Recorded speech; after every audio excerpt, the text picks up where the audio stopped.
Everybody, we've got two panels this morning. Stephen, might you kick off by introducing yourself, say the organisation from which you come, and we go down the line, then we'll be getting questions with Nigel. So I'm Stephen McIntosh. I'm Director of UK Poverty Policy, Advocacy and Campaigns for Save the Children. Great. Good morning, I'm Dalia Ben-Galim. I'm Director of Policy at Gingerbread, the charity that supports single-parent families. Morning, I'm Joe Shalam. I'm a researcher at the Centre for Social Justice, and we're a think tank that looks to understand and ultimately reverse the root causes of poverty. Good morning, I'm Jonathan Broadbery, Head of Policy and External Affairs at the National Day Nurseries Association. We're a membership body and a charity that works with day nurseries across the three nations in the UK. Thank you very much. Nigel? Can you just start by outlining for us what you perhaps think are the main differences between support for childcare costs on universal credit and how it worked under the legacy system?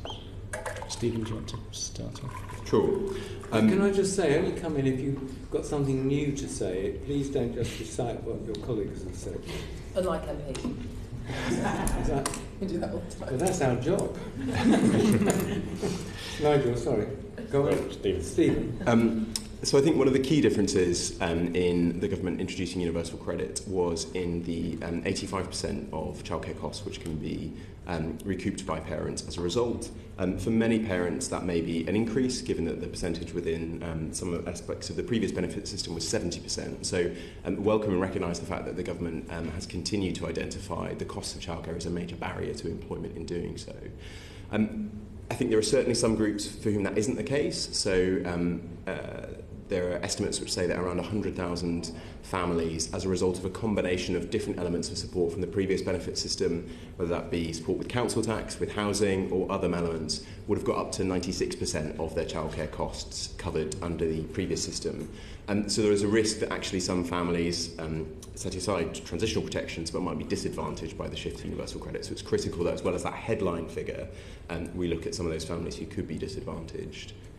And I think we're coming back to upfront costs for childcare, which is the way in which those childcare payments are estimated by parents and the way in which they receive those payments, which can make a huge difference to parents' ability to either receive upfront support in order to cover those costs or to have to cover those costs upfront and then wait for payment after a period of weeks till they get their universal credit payment through. Anyone have anything different to add? Yeah, so to add to that, so for example, all the childcare charges must enable the claimant to work. So currently under working tax credit, you can use some of your childcare costs perhaps to support you in training or education, but because you have to provide a burden of proof with your costs in order to get reimbursed, it has to be purely on childcare costs. And also there's a real lack of knowledge around the UC childcare offer within job centres. There's a real variation and a real variety of what work coaches know and don't know. And DWP in their own research in 2017 has acknowledged that there's a real spectrum of knowledge, and that's hindering many single parents in particular. And the final point to add is about increased conditionality. And so kind of alongside how childcare is paid, there's increased requirements on parents of 3 and 4-year-olds to seek work or risk being sanctioned. And that is a new element within universal credit, and particularly for single parents, quite punitive. I suppose I'd just add to that, and there's a significant change in the kind of accessibility of the childcare support through universal credit as opposed to the old system, in that you're eligible now for childcare support just by virtue of being in work rather than having to meet the 16-hour threshold under the working tax credit system. And it's also, as it's calculated on a monthly basis and kind of is designed to react to your circumstances among your overall UC award. There's a significant change there from the old system where in working tax credit you make a kind of yearly assessment and have to estimate your costs. So just 2 additional points there. Jonathan? The only thing that I would sort of add from our members' perspective is that picking up on what Dalia said about the uncertainty about how it works, and that then impacting on settings where parents can often turn to the nurseries for advice and guidance, where they're not necessarily in a position to offer that. So it is taking up a lot of staff time working through what entitlements might be and how that can be progressed. Okay, so we had probably some pluses and some minuses there. What about for providers of childcare? Are there any advantages and disadvantages from this change? I think, Mr. McIntosh, you alluded to one area that might come up, I suspect. Yes, I think more from a family perspective, but Jonathan's probably better able to speak from a provider. Just to sort of start off is that, you know, the NDNA and our members do see the value of childcare both for the children and for parents. So any expansion in the availability of support, the increase in the cap is welcome, because barriers to accessing childcare are barriers to returning to work. Providers want to be able to give that support. They want to be able to give places, and they do a lot of work with parents around offering free places where they can afford to. I know members do that in some places, and also giving that support around being able to access the benefit system to be able to pay for that. But in Birkenhead, we've got really good nurseries who cross-subsidise, and now they're being asked to be welfare rights officers and to tell parents, well, by the way, there is this fund which you could claim. Do you know, has the department specifically informed nurseries about the flexible fund? We've not had anything through from the department, so unlike with the Treasury...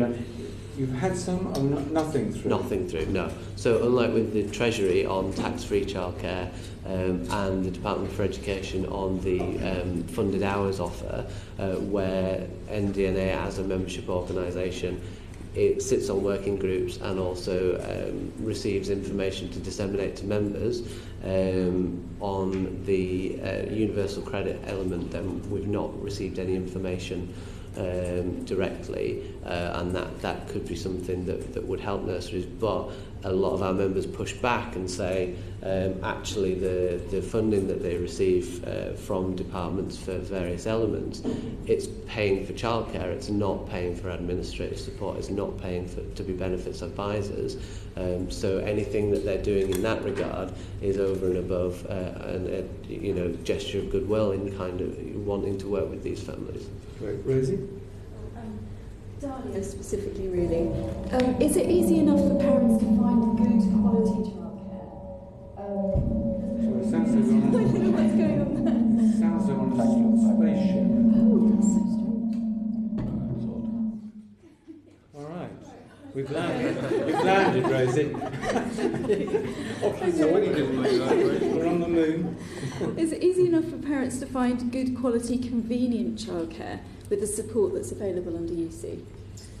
So I don't think that much has changed in terms of being able to find good quality, flexible childcare that works for your working pattern for single parents. The costs haven't come down. There's not more provision, for parents who we work with.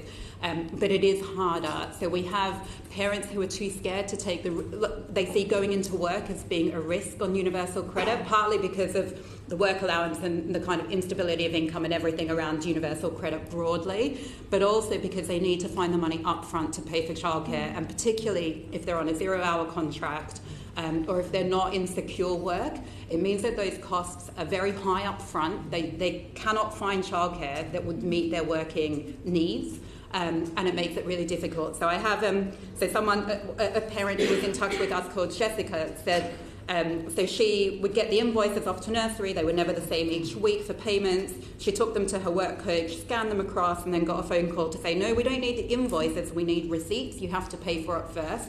And so there was a burden of proof element. And then she said, in a way, it was like a blessing in disguise that she wasn't scheduled on the next rota in her 0-hour contract, because financially she just felt crippled, not knowing that she'd be able to pay that up front and not knowing that she'd get that money reimbursed. So it doesn't seem like much has changed in terms of availability or accessibility. And just to add around the 30-hour provision, because obviously that's a huge government programme as well. But what we find is there's a real mismatch between those who are on universal credit and low income. They generally don't meet the eligibility criteria for the 30 hours. So we have lots of single parents who are working, 10, 15 hours a week, who might or be on 0-hour contracts or term time working, which means that they're not eligible for 30 hours, which is a real problem in the system. And so it's not as though there's more provision available for that cohort of people. Just another aspect of that I'm interested in. I went on a panel last week where Quorum released a report on this kind of thing, and they were saying that there is a real lack of childminders, and that childminders aren't kind of coming through. Does that impact slightly as well? Because it's not just nurseries; there's other aspects. Yeah, so childminders traditionally have offered much more flexible childcare, and there is a decrease in childminders. I haven't seen the latest figures, but the trend is that it was much more difficult to register as a childminder. Because there are high upfront costs for childminders to register. So for anyone to be eligible for any kind of government funding, they need to be Ofsted registered, and there are costs associated with that, and also requirements about how much room... Say that again slowly. So to be registered as a childcare provider, whether that's a childminder or a nursery, you have to be registered to receive any kind of government funding to be eligible for 30-hour payments, etc., etc. You need to be Ofsted registered. And so for childminders, that is an additional cost to register with Ofsted and everything that entails. And they might not have full occupancy to be able to manage that cost. And there are also requirements around how much space you need in your home, and given everything that we know about what's happening in the housing sector, that is becoming increasingly more difficult for, often women, often mums, to become childminders. And so there is a real lack of childminders, and particularly around the flexibility. Thank you. Does anyone else want to? Yeah. I think I might just add that with the dual purpose of childcare, which is a support for parental employment, but also as early education for children, that we'll touch on later issues of how universal credit could be a portal to parents discovering broader childcare entitlements outside universal credit. But particularly disappointed that there seems to be a huge loss of momentum from government's perspective on the quality of childcare, given that you've got 1 in 3 of the poorest children who fall behind before they reach school, and that high quality childcare, which is led by a graduate early years teacher, can be one of the most decisive routes to encouraging them and supporting both parents and children with early learning. Really keen to see a much stronger agenda from government on increasing childcare quality so that dual purpose can be realised. There ought to be a premium, didn't there? So that poorer parents had larger amounts of money to spend to be advised for better childcare, the best childcare. But Dalia, can I just say on Rosie's point, the person that ingeniously went and got invoices rather than receipts, didn't her work coach say, but look, I can help you with the flexible fund? No, I mean, not in this case. So the burden of the proof that was required were receipts that you had paid already, not the invoice of what you had to pay.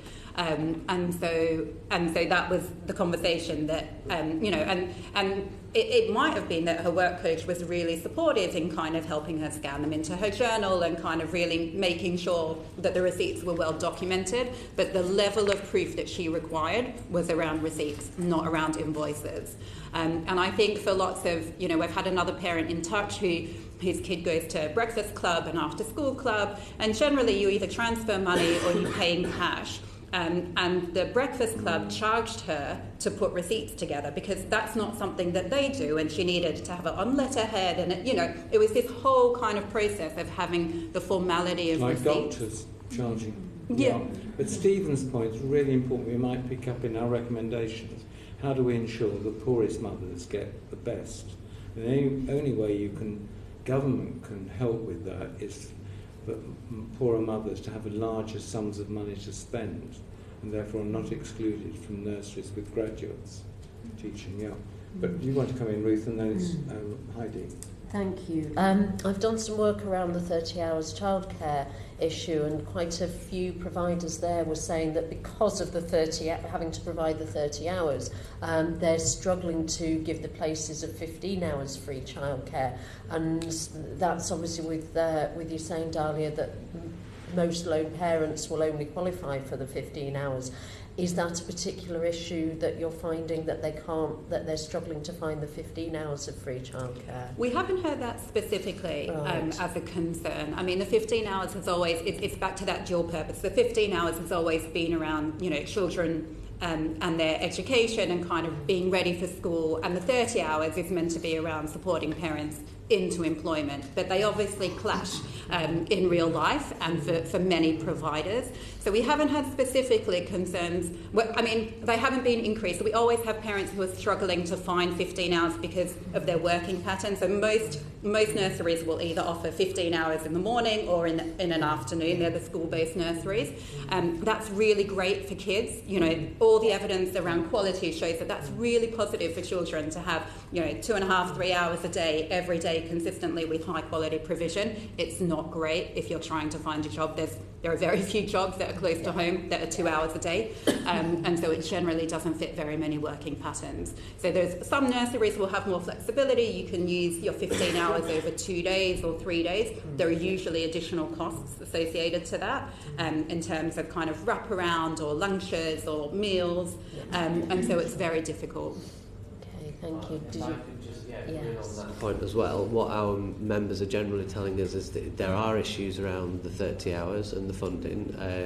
I think on average our members find that it's about £1.90 per child per hour underfunded, which is you're talking about £2,000 a year in that ballpark figure, and so providers might be the opposite of what you were suggesting, actually, that they would say we can't make the 30-hour offer work, so we can't offer that, but they can make the 15-hour provision work, maybe in a model similar to what Dalia was talking about, day nurseries are the majority of the childcare sector, so it's 80% of childcare delivered through nurseries in non-domestic settings, so that I think there's over 1 million children in those kind of settings. So it is the vast majority of the childcare provision, and if there are other issues, and I don't want to go into them too much, but other issues around funding through DFE and other departments, that flexibility isn't available. And I think that Frontier Economics did an evaluation for the DFE of the 30 hours policy, and one of their key findings was that it was not free and it's not flexible. And that's due to funding, and it's due to the way that nurseries are having to adjust their business model. We're going to come back to some of these issues behind. Could I just ask on the top-up fees? I presume that those aren't claimable under universal credit childcare, because they'll be for things like lunches or lateness or nappies or. My understanding is that they're not claimable, but I'm happy to be corrected on that. I know for certain that they're not claimable on the 30 hours. So they are ways that nurseries are making that sustainable. Heidi? Thank you. I'm going to drive you mad now, so I want to ask a little extra question. And it was why I was minded when we talked about doing this inquiry. I was keen if we could have done it jointly with the Education Select Committee, because to me there are so many overlaps, so it's just really a shout out to them if they're listening. I'd just like a straight yes or no from each of you. In general terms, we've talked already about how better funding for the poorest parents and the poorest children to get them the best and the most childcare that's out there. Would you fund that, by one example, by suggesting that the income thresholds for free childcare are just too high? Why on earth should wealthy parents be getting free childcare? Do you think that should be looked at again, yes or no? Yes. Yes. Yes. Yes. Thank you. Anyway, back to what I was talking about. Good. Oh, but it's ludicrous, isn't it? It's potting. Of course it is, yeah. So, Education Select Committee. And the money saved ought to be so that some mothers can be in the nurseries with their children, so they learn with their children, therefore take that learning back home. But that's why, again, we should have done a joint one. Yeah, well, that's another question. Maybe right, they want to now. So, however, we have a system that we do. Talk to me in general. You've touched on it a little bit already around this upfront payment issue. I'm interested in what effect you see that having on families being able to just make ends meet, budgeting, and then the knock-on effect that potentially comes from that in terms of their appetite and ability to get into work or more work. And also just how, if you could very quickly redesign the process for us, what would you change about it? Just start with Stephen and move along. So to give a sense about what these upfront costs might look like for a family, so if you have a 1-year-old, so you're returning to work after maternity leave or take a year's break to have a child, a full-time place for a 1-year-old, the upfront cost, which is a deposit, and the advance payments might be as much as £1,000. But even up through the spectrum, if you're looking at a full-time place for a 2-year-old, £880. Even for a 3 or 4-year-old, including the 30 hours free provision, you're still looking at £300 to £400. The idea that families who've spent time out of the workforce have £1,000 lying around to pay those costs up front is patently absurd. And we are definitely seeing in the experience from families that it is either a block to work or putting them at risk of debt. And the idea that families would choose between getting into debt or getting into work is really defeating the core purpose of universal credit. So we've certainly spoken to families who have got a job offer or a job seeking and have looked at the implications for their childcare payments and seen that they will face these upfront costs. Some who've turned down job offers as a result because they are simply terrified about getting into debt. Given that families on the lowest incomes have an average of £300 in savings, this would entirely wipe that out and potentially put them into debt. Many don't have any savings at all. So certainly there are both work incentives and financial hardship and debt implications.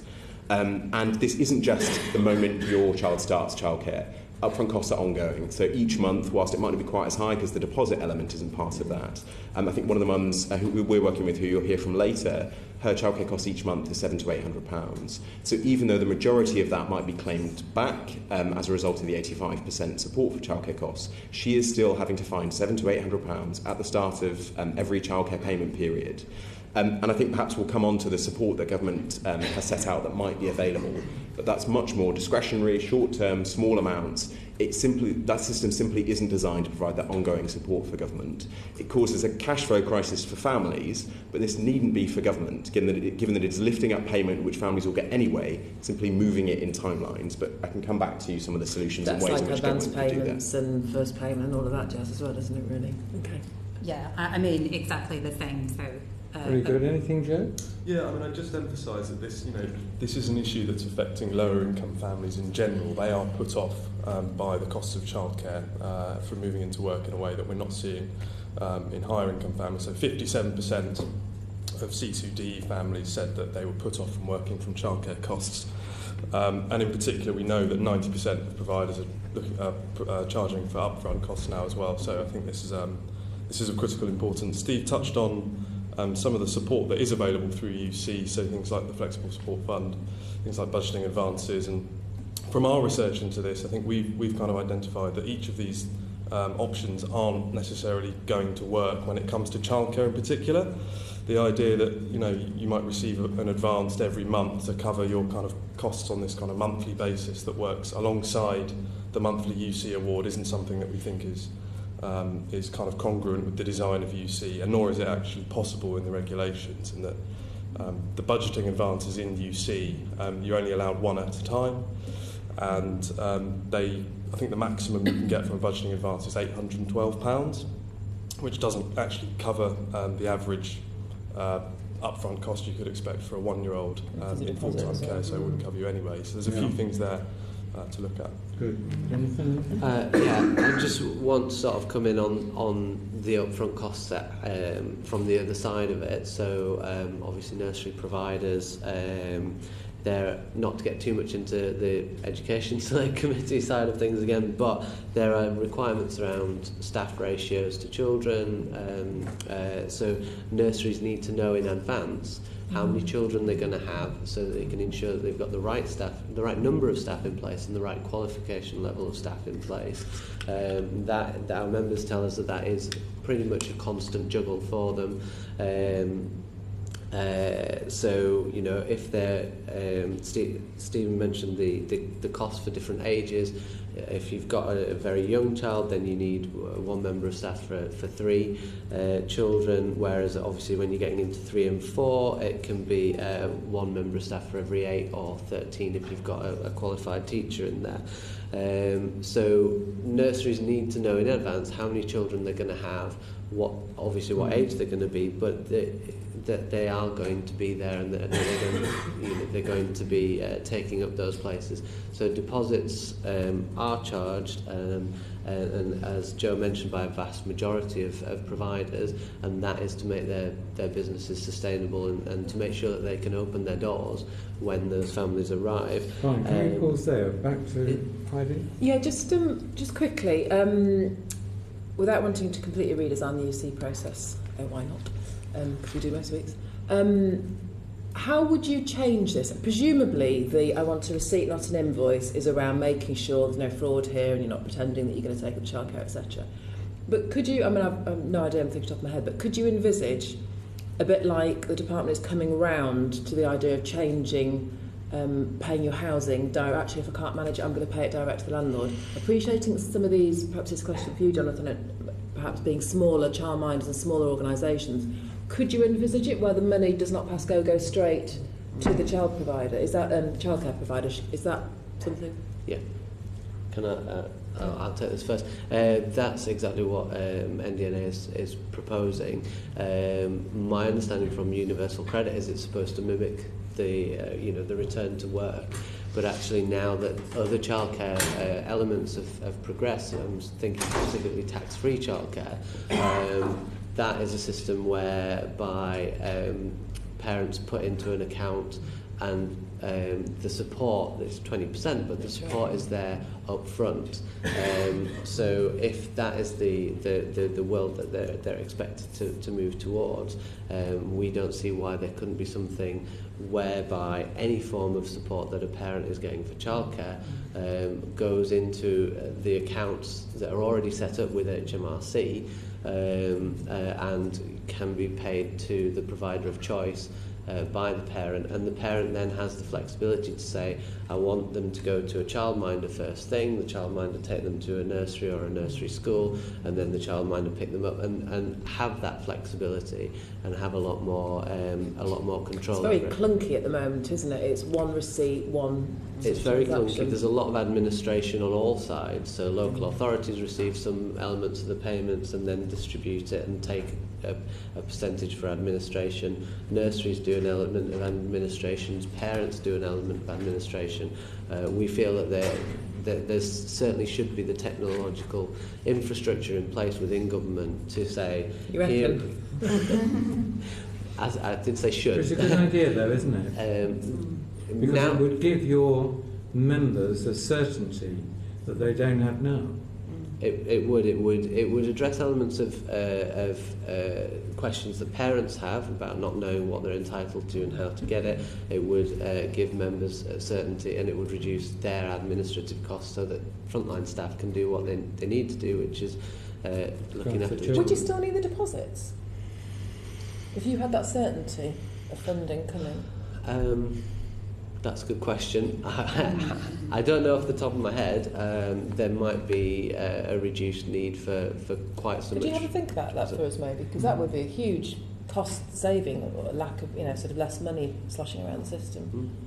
So Gingerbread proposed an upfront deposit scheme ahead of the London mayoral elections, and Sadiq Khan and the GLA have adopted a type of scheme. So what we suggested was exactly that you could make the argument that the flexible support fund within job centres would pay the provider directly for the deposit, so the parent wouldn't see that, and in a way that's a guarantee. So the child would go to nursery, and when the child left, the flexible support fund would be reimbursed that deposit.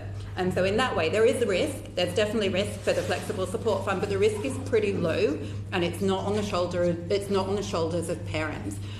So that's one way to kind of tackle the upfront costs. But on the but it moves the risk, though, doesn't it? Exactly. From slender shoulders to the broadest shelters. Exactly, and it's not a high risk because it follows the child. So when the child leaves, the provider, either you use that for your last payment or it goes back to the flexible support fund. So it is quite a low cost risk. I mean, there is some cost, but not massive, and also quite low in terms of getting that money back. And then the second thing is so the tax-free childcare system requires a very different burden of proof on more middle-class parents compared to what we've been talking about on universal credit. You don't need to submit receipts. You need to have a registered childcare provider. The money's in your account, and you, as a parent, are able to transfer that directly. And I think that is ideological. That is an active decision that has been made about how people, depending on where they are on the income scale and in the system, are treated. And it's a real inequity. Terrible. I would argue it's a real inequity, and it's a real difference in how you prove what childcare you're using. It's also that this benefit would work really well if it was for the middle class. The whole of universal credit would. This is middle class management of money. It doesn't take into account if you have a daily wage or a weekly wage. Yeah, I think that's a whole So, another debate and discussion we'll probably. But yeah, Great. I think there are ways within the current system. Yeah, great. Absolutely echo the perversity that tax-free childcare for wealthier families provides a gentler process for families and therefore supports them to not have cash flow problems from upfront costs. So the idea that universal credit is preparing families for the budgeting they would need to do when they come off universal credit, when the system that they would go onto is different and much more advantageous to those families, doesn't make sense. But I think there's two ways you could do it. It could be direct payment through providers, which I think would be preferable, not least as a payment which could be in excess of a family's monthly income doesn't encourage them to budget effectively. That's just impossible for them to pay. Secondly, you could look at estimating your costs in a month in advance with your provider, providing a readout of that, and then making a claim in advance for those costs. You can pay them up front. So there's different ways of doing it, but government absolutely has to do this before we see this rolling out to much more large number of families. We've got that point. Rosie, and then Neil. In everyone's opinion, should the cap on maximum childcare costs under UC be updated, and if so, how?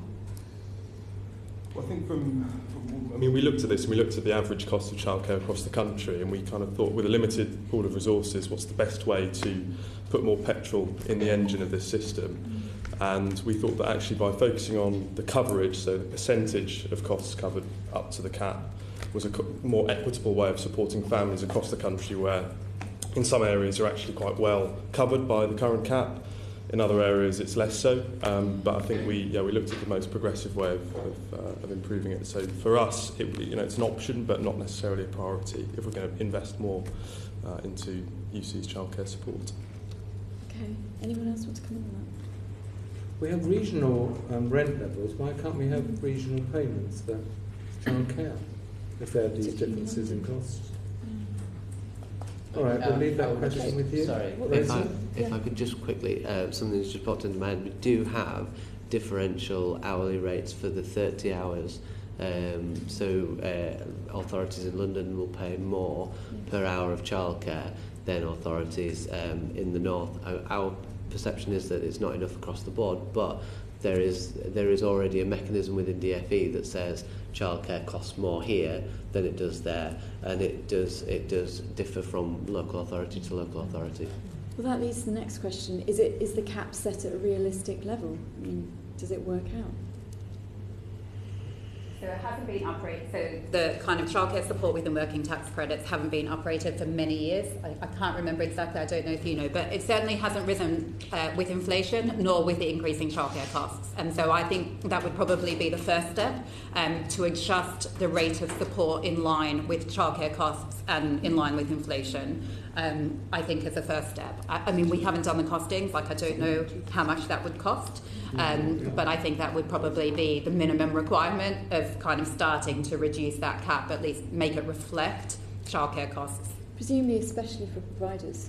Yeah, so I think the Treasury Select Committee looked at the cost of childcare and found that the Department for Education's analysis was based on data from 2012 and 2013 in terms of salaries, in terms of rents, property costs, all these elements. Since then we've seen things like living wage come in, pension enrolment, all these additional costs which aren't factored in. Now obviously it's painful for families having to to cover the cost of childcare, but they are a cost to businesses first. So it ends up coming downstream.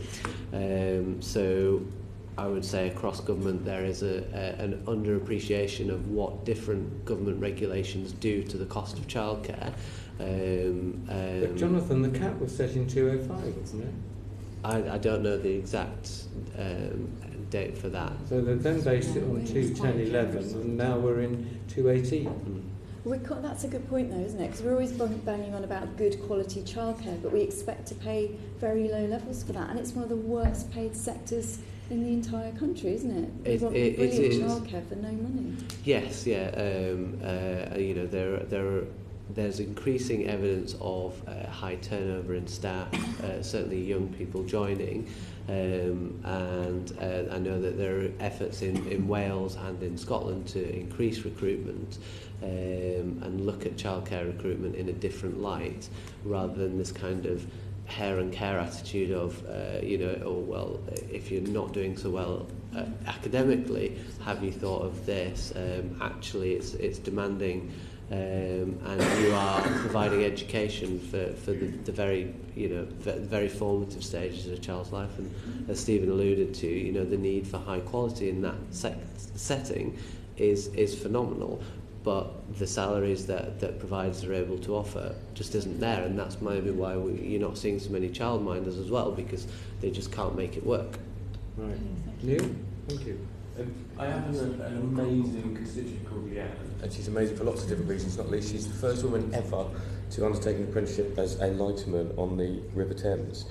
She was almost forced off the apprenticeship because of the problems evidencing childcare costs as a single mum, and she ended up in debt. And I'm sure you've got other Leanne's other examples out there, but thinking practically, how might it be made easier to report and evidence childcare costs? So we actually went into the department to discuss with officials about this. And this was at a point, I think the department have introduced this now, where parents are able to scan their receipts and send them. I don't know if that's true. They said that it was forthcoming when we met them in autumn last year. So it was introduced in February, Oh, was it? Okay. So it's been in practice in 9 months. Are you saying you think that's made a difference? It doesn't sound like you No. So I think, scan, whilst you can take a photo of your receipt with your phone and scan it, we're hearing lots of problems with online journals in terms of the communication between the job centre and parents. So I don't think making it easier to provide your burden of proof is kind of the right area to look at. I think removing that burden of proof and changing the way that costs are provided is probably better than making it easier to submit your receipts. Because I don't think, there are ways that you can do it through technology or kind of posting, but that's not the core issue. The core issue is that it's for parents to get a receipt, to pay up front, and then get that money reimbursed a month or two later. And that's the core problem. So it doesn't matter if you can scan it, you still have to pay it up front. And I just don't think that's going to help that much. It should still be less hassle than having to take time off work and go to the job centre that could be 2 buses away. And But you say the repayment might be a month or two later. Because, so if the burden of proof is rejected, so if it's the wrong kind of proof... Supposing it works smoothly, what's the quickest time in your experience you get repayment for an upfront cost? It will be a month later. So it will be with your next GC payment. So you've borne it for 8 weeks.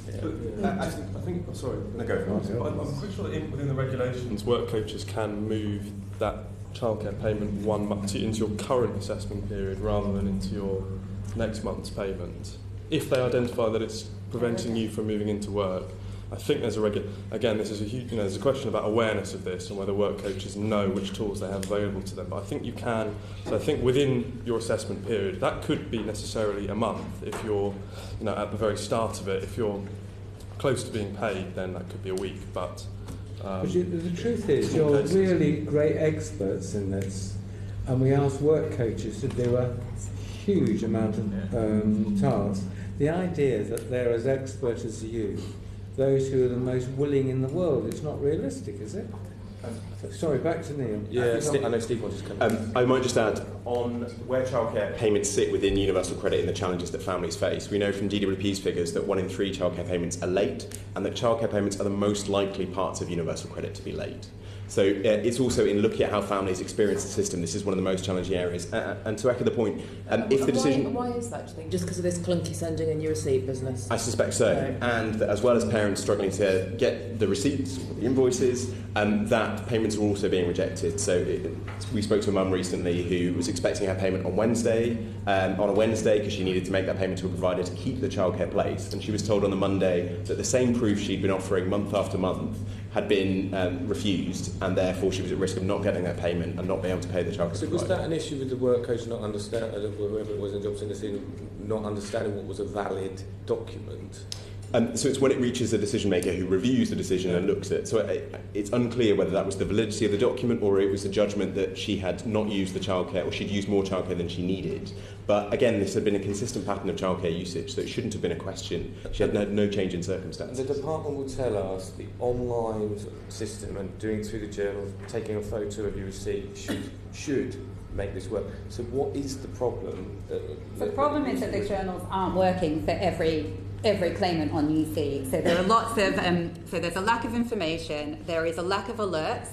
So we're finding single parents aren't going to check their journal every day in case there's a message from their work coach asking them something. So the alert system doesn't work particularly well. Not all information is accessible and viewable. You need quite a lot of data. So you need kind of a quite big provision on your mobile phone to be able to access all the documents. And not everyone has Wi-Fi at home. Public libraries, as we know, are very difficult to book a computer, etc., etc. So the system of journals is, it's potentially great, if everyone has access online and kind of if the app works really well. But at the moment, it's not, it's still in teething problems. Whether those teething problems are permanent problems, we don't know yet. But at the moment, there are too many teething problems to allow the system to work well. The teething, it's been in place 9 months. But it does sound like you're saying this is more about the individual than the department. Is it that the journals aren't being picked up or the work coaches aren't responding and saying, actually, that won't do? I think it's really varied. So in one case, we had a work coach who also, many work coaches are on UC, so she also had to submit her receipts. And so she knew what to do, so she supported the parent to kind of make sure it was all okay. But then she was on leave, and the parent took the same documentation in, and it wasn't approved. And so it's just this really varied. There are some great work coaches, but there is a lack of information and a lack of consistency. So Jonathan, you're a membership organisation. How are you supporting your members to make sure parents do get the right receipt or whatever it is that will make sure they get their payment more smoothly? At the moment, that's not an issue that our members are sort of raising with us that they need support with. So what we have is we've got a lot of work going on around 30 hours. We've got a lot of work going on around tax-free childcare. That we provide resources, we provide support, we provide fact sheets for our members as well. So often government guidance comes out and we will distill it down into what they need to do on a practical day-to-day basis. At the same time, our members are telling us that they appreciate the support because parents come to them with questions, but they don't have the time or they shouldn't be expected to be providing that advice. So if the system works for parents, then there isn't that burden on nurseries and there isn't that uncertainty among parents. So some nurseries, some of our London members, they're dealing with 90% of parents who are on some form of support. Only 10% are paying all the childcare costs themselves. So they are spending day after day with the different parents, supporting them through universal credit, through the 30 hours, through tax-free childcare, through whatever.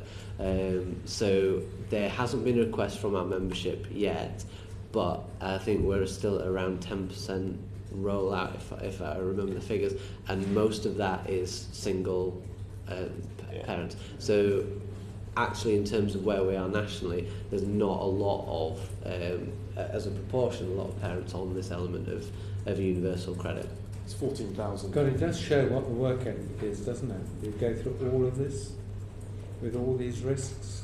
Mm-hmm. You've been messed around getting onto universal credit. Then you've got this fright of the payments not coming through. It may be 2 months before you get that upfront payment. It's a horror story, isn't it? But Steve? I want to go into flexible support fund, but I wonder if I can just ask one more question about this late payments. I understand that some nurseries can charge up to £20 a day for late payments from the parent. And I just wondered, if you're in that predicament, can you claim it back? Is there any provision under universal credit for the department to reimburse you? Because that's presumably an additional cost that you've incurred that isn't your fault. I don't know. I'm not aware there is. And I think... Yeah, the nursery charges that. Yeah. No, if you're late in paying your fees because you haven't got enough money, the nursery can charge a late payment additional fee, which can be up to £20 a day, as I understand it. And I just wondered if there was any way you could get that back, because presumably it isn't entirely your fault you've ended up in this predicament. Well, there is some discretionary ability for work coaches to use the flexible support fund. I know you're going to come on to this in a minute, but we know that last year only 2% of the money that was spent using the flexible support fund went towards childcare. So there's questions about, do work coaches really know how much they can use this fund for the purposes of childcare rather than, say, supporting someone with travel costs to a job interview. As to whether they would be able to use the flexible support fund for the purposes of late payments, that's another question, and I'm afraid I don't know, it should be there as a discretionary fund for those sorts of issues. Well, we can maybe try and find that out. On the question of the flexible support fund, I recently wrote to the DWP on behalf of a constituent of mine, a young single mother who was holding down 2 jobs, probably something you'll be familiar with, about a problem she was having with childcare costs. And in the reply, they didn't even mention the flexible support fund. I just wondered, how common is it for people to get less than adequate information about the flexible support fund? Very common to get very little or no information about flexible support fund. But in a way, it's not that you want parents to have that information. The expectation is that the job centre and work, kind of enable their work coaches to be able to use the discretion. So it's not for parents to say, can I access your flexible support fund? That seems to be not the way the system should work. It should be in the way the job centres train their work coaches, that is part and parcel of what is available, and really understanding what discretion they have and what flexibilities there are, and that's where we feel there's a real lack of knowledge and kind of consistency. They don't know. Yeah. Do you know who gets it? Do you have many examples of people who actually do access the flexible support fund? So we have parents who might have their transport costs covered for a job interview, some money to go and buy a new outfit for a job interview, that kind of thing. But these are people getting in, trying to get into work. Yeah. So it doesn't provide any support for you once you're in work with childcare problems. No, not that we have. Only being used for a very limited extent for that purpose, so 2% I said of all. So it would be wrong to think of it as something that's there designed to support childcare. I think there's potential there for it to be used for that purposes. But no evidence again, we have to remember that there's only a very small number of UC claimants actually utilising the childcare element of UC. So it's 14,000 at the last count out of 880,000. As Rollout accelerates and we move into eligibility for families, I think that there will be naturally a greater awareness of things like the flexible support fund, but it is important that if we are going to use that as a mechanism to support parents with childcare, that work coaches are fully aware of the tools at their disposal. They do have them. I just wondered, as I say, I looked at this recently because of a case I've been dealing with, and I must admit I found it really hard to make head nor tail of what the entitlements were. Is there any such thing as a simple childcare calculator that tells you what you're entitled to and whether you'd be better off on universal credit or tax-free childcare? Is there anything like that available? Yes, so Gingerbread has a helpline, and our advisors are really well versed to be able to work with parents depending on their circumstances to work through those calculations. There's also information that I've seen on Money Saving Expert but it's general, it's kind of personas of, if you're in this kind of situation, you might be better off on tax-free childcare. But it's not about tax-free childcare or universal credit. that tends to be about tax-free childcare or childcare vouchers, because So either you're on tax-free disappearing. childcare or you're in receipt of universal credit. So we do a lot of better off in work calculations with parents. The job centres, again, are meant to do that, but again, it's hit and miss. Well, when you say we do a lot of calculations for parents, but they're better off, the whole scheme is supposed to make people better off, isn't it? You should be able to take that for granted, shouldn't you? Yes. I mean, ideally, you'd have a seamless system that meant you could transfer between tax-free childcare and universal credit in a way that benefited you in your circumstances. I think I think the Treasury estimated that something like 50,000 families at any one point. This is at full rollout, could be caught between the gap of being ineligible for the scheme most beneficial to them. So I think this is something that, as Jonathan mentioned earlier, looking at making that transition of out of work into work as seamless as possible. We really have to get it right. Yeah. All right. Thanks. Yeah. Ruth? Okay, thank you very much. You've given us a good overview there. Can I just ask if there's any other elements of universal credit that impact on parents with children who are looking to move into work and interact with childcare, the other sort of childcare payments within universal credit or lack of? Yes. So I think the knock-on effect, and we talked a little bit about, is what we're seeing more often than not. So, for example, parents have job-seeking requirements. For single parents, this can be very difficult. If you are not job-seeking, you are at risk of being sanctioned. And that is money directly out of your payments, and that is pretty much a surefire way to be pushed into more debt than you're already in. Single parents tend to be sanctioned at a very high rate and also tend to overturn their sanctions at a very high rate, meaning that they were wrong to begin with. But that period of when they're wrong means that families are spiralling into debt pretty quickly.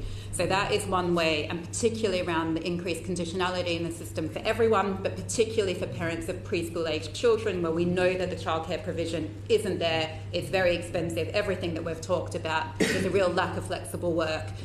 That is a real problem, and one that we're very concerned about as the rollout continues to accelerate, because I think at the moment, we get the cases obviously as an organisation that supports single parents, but I think what we've seen in the last few weeks ahead of the budget is that these cases, for not just for kind of charities, but across the board, kind of entering the public domain a little bit more forcefully.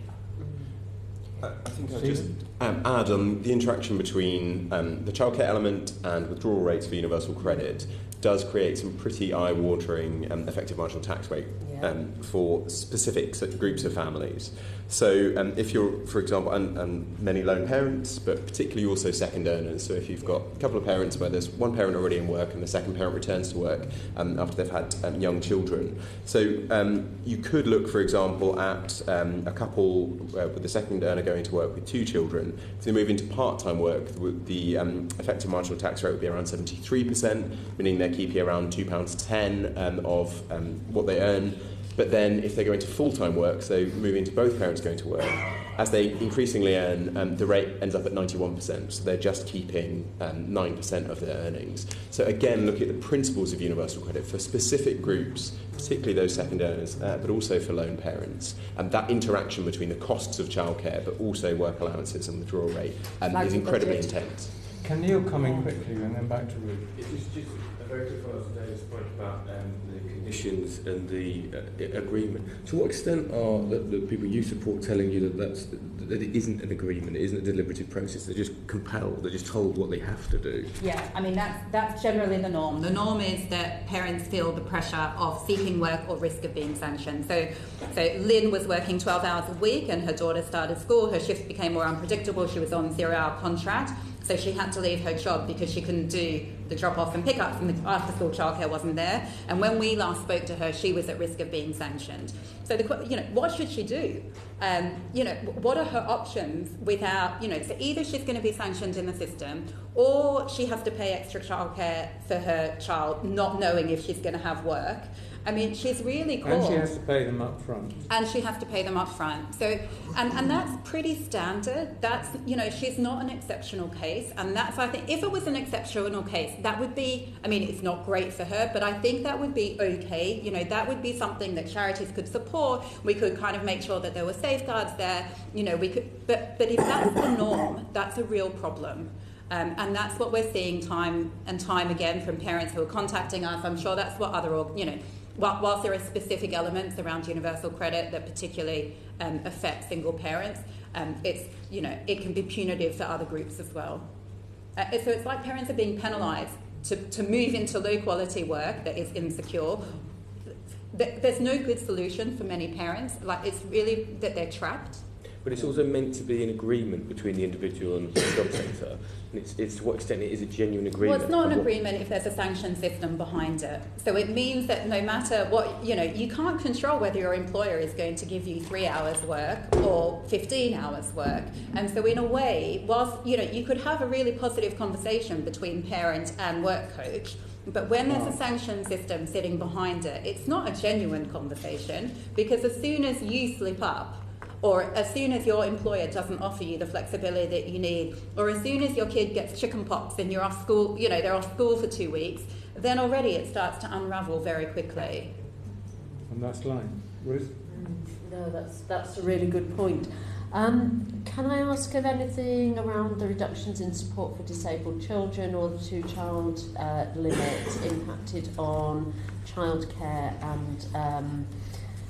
and work as yet, or is that narrow it down even further? My research, so I don't have anything to offer on that, Jonathan. In terms of support for children with SEND, what we're finding is that there are a lot of problems in not necessarily linked to universal credit, but as the expectation of you know, families returning to work and the childcare offer expands, more and more children with SEND are coming into to nurseries. But whilst there is the requirement on local authorities to support that, there isn't the resources available to do that, and so we're seeing local authorities impose quite strict requirements. Support is delayed, assessments are delayed, so there are real concerns about whether there is the support in the system for children with SEND. So there's more that the sector is doing around making sure that staff have the skills and abilities to work with those children and support them and maximise that, but the financial element of that from local authorities is not available, and it's a real concern.